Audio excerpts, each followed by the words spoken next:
কি বললো ও করলো সেটা আজকে আমরা বাংলাতে জানতে চলেছি। বাট এর আগে বিটিএস এর একজন রিয়েল আর্মি হয়ে থাকলে ভিডিওটিতে একটি লাইক করে চ্যানেলটিকে সাবস্ক্রাইব করে পাশে থাকা বেল আইকনটিকে বাজিয়ে রাখো।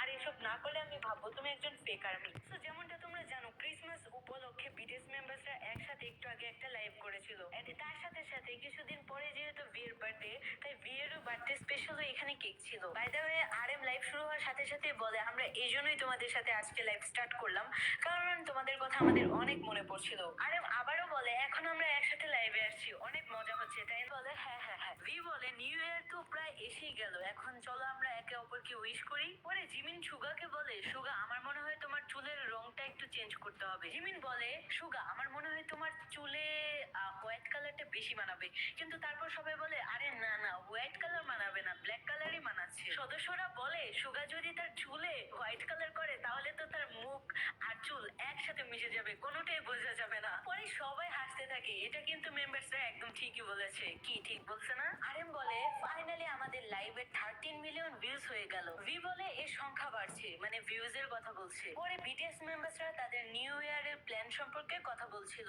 পরে সদস্যরা বলে যে তাদের অ্যালবাম খুবই জলদি আসছে, কিন্তু এই ব্যাপারে তারা বেশি কিছু রিভিল করতে পারবে না। জিমিন বলে কিছুদিন আগেও আমরা আলাদা আলাদা ছিলাম, একসাথে পারফরমেন্স করতে পারতাম না, বাট এখন আমরা একসাথে নাচ করছি, গান করছি, পারফরমেন্স করছি। এটা ভীষণ ইন্টারেস্টিং, তাই না? পরে সদস্যরা নিজেদের মধ্যে আলাদা আলাদা ভিন্ন ভিন্ন টপিক নিয়ে কথা বলছিল। পরে জেহো বলে আরে তোমরা এটা কি করছো, যে কোনো একটা টপিক নিয়ে কথা বলো, এতগুলো টপিক নিয়ে কথা বলে আর্মিরা বুঝতে পারবে না। ভাই জেহোপ একদম মনের কথা বলছে, থ্যাংক ইউ জেহোপ। জেহোপের এই কথা শুনে জিন বলে যে ভাই দুনিয়াও বদলাচ্ছে, তাই নতুন নতুন টপিক নিয়ে অবশ্যই কথা বলা উচিত। পরে সুগা বলে মনে হয় আমাদের বড় কিছু একটা অ্যানাউন্সমেন্ট করতে হবে। পরে সদস্যরা বলে ইয়ার ভাই আমাদের কাছে এমন কোনো কিছু নেই যে অ্যানাউন্সমেন্ট করা যাবে। পরে ভি বলে চলো ইয়ার আজকে আমরা আমাদের নিউ ইয়ারের প্ল্যান গুলো আর্মিদের সাথে শেয়ার করি। জungkook বলে সিরিয়াসলি ভাই? ভি বলে আচ্ছা আচ্ছা বেশি না, একটু তো বলা যায় আর্মিদেরকে। পরে জungkook বলে এবার নিউ ইয়ারে আমার প্ল্যান হচ্ছে এবার আলাদা কোনো কান্ট্রিতে কনসার্ট করতে যাওয়া। পরে জেহোক বলে ভাই তোমরা কত তাড়াতাড়ি টপিক গুলোকে ড্রপ করছো।